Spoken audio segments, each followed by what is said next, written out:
Now that the Vespers host dungeon has been out for a couple days, I've gotten my hands on a couple different roles on the weapons from this dungeon. Now in this video, I want to talk about a weapon I have been enjoying a lot from this.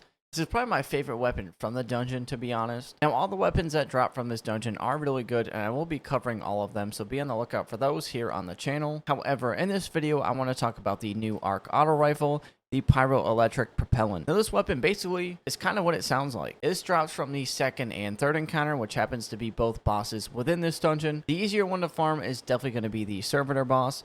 However, the final boss does reward 2 drops per run, but the second encounter also gives the heavy grenade launcher, which is the weapon everyone is grinding for most right now. So personally, I would say to farm the servitor boss, for this is a lot faster to clear, and it's a lot harder to wipe to this boss than the final encounter, unless you know how to get it and where. Well, what makes this auto rifle different from any other typical auto rifle? So let's start out with the origin trait, Bright Legacy. Damage with this weapon will generate ability energy for the one closest to a full charge, so being able to get those abilities faster, just off damage, not even kills, as a nice addition. Now for perks, unfortunately these weapons aren't available on Light GG or T2 Foundry yet. However, we know most of the perks that drop on this based on the drops that people have gotten already. So in the first perk slot, the 2 options I see myself using is going to be Rewind Rounds or Eddy Current. This is because in the second perk slot, we have the brand new perk Jolting Feedback. Think of this perk as Volt Shot, but you don't have to kill and reload to proc it.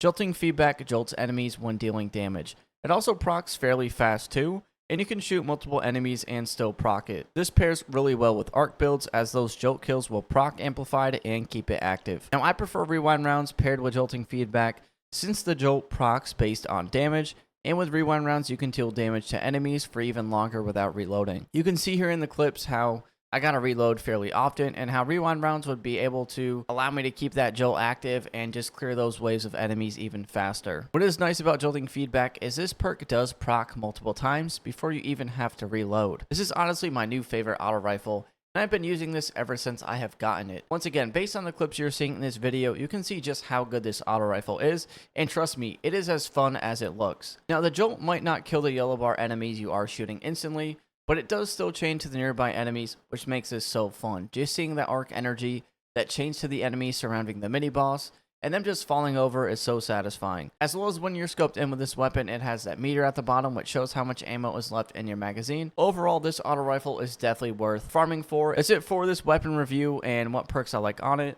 Be sure to like, comment, and subscribe, and I'll see you all in the next one. Uppers.